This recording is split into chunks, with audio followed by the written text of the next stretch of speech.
یو مذهب داسې وښایي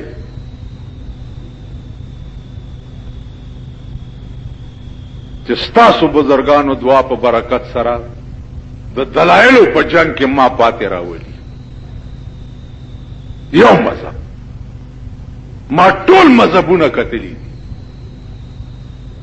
يهودو سره ما خبرې کړي. وقالت اليهود عزير ابن الله، عزير علیہ السلام تاغي د خدای زوی وي. وقالت النصارى عيسى ابن الله. په دې باسونو کې ډېرې خبرې راغلي دي چې هغه اوس د تفصیلا تاسو ته بیانولی نه شم، خو مخکې سړی به سوا د تختې نه بله لار نه وه په عقلي دلایلو باندې. تاسو ذات سوچ وکئ لغوندې پادري ته مې دا هم وویل چې یو سړی چې واده وکړي او یو زوی وشي او نور بیا نه کېږي، بیا علاج کوي که نه کوي؟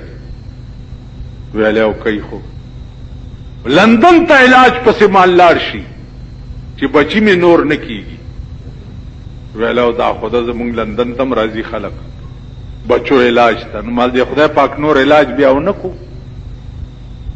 چې یو عیسی علیه السلام زوی وشو نور زامن یې ونه شو. بیا ما ته شبو په پوک نه دی، ما ته دا ته څه وې مال دا ته څه وې بیړه دې غرکشه د ټول کائنات مالک، د ټول کائنات بادشاہ، د ټول کائنات خالق،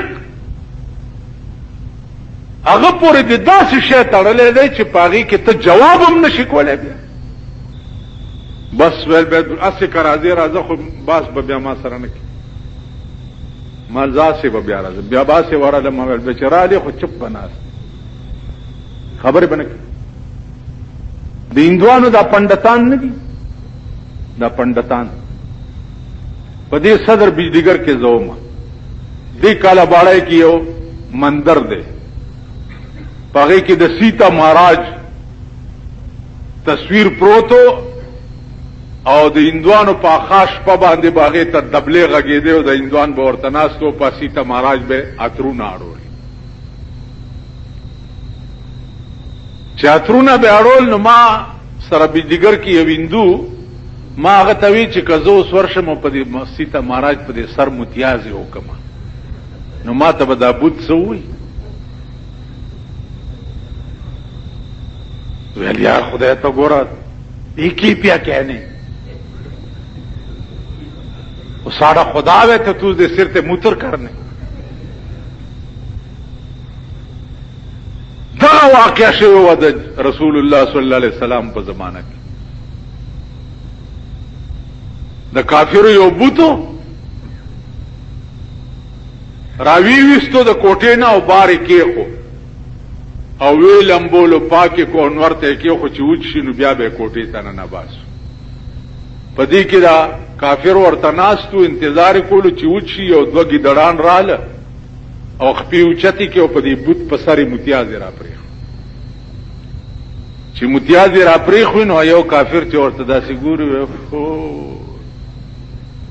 رب یبول سالبان برأسه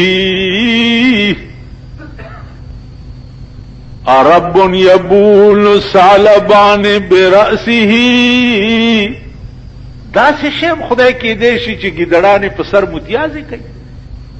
بس ورغه بوتې مات کو راغی مسلمان شو. تاسو خیال راغی. نو عرض میں داو چې اسلام د دلایلو مذهب دی. تب یوازې دا نه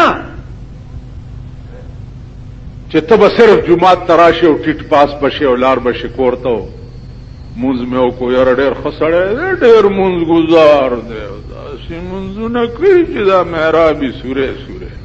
نه نه ته به ګرځې اته چې د چا منځونه کې هغه معشوقي تعارف به خلقو سره کې دا غیر چې څوک خلاف دي هغه سره به جنگ کې غیله به دعوت ورکې. رسول الله صلی الله علیه وسلم قیصر او کسرا ته به چټای لیکلي، سلام به ورته ولیکلو چې السلام علی من اتبع الهدى. راشي قیصر او کسرا ته سلیمان علیہ السلام ته وګوره بلقیس ته څه جواب کړو. بلقیس هغه بادشاہ وا چې دا غی لاندې 12 جنگي جرنیلانو او هر یو جرنیل لاندې 1,00,000 جنگي فوج، 12,00,000 جنگي فوج د بلقیس سره، او نور ته به سجدې کولې. سلیمان په کوم رنگ باندې ورته خط لیکي او دعوت ورکړي چې راشه مسلمان شه.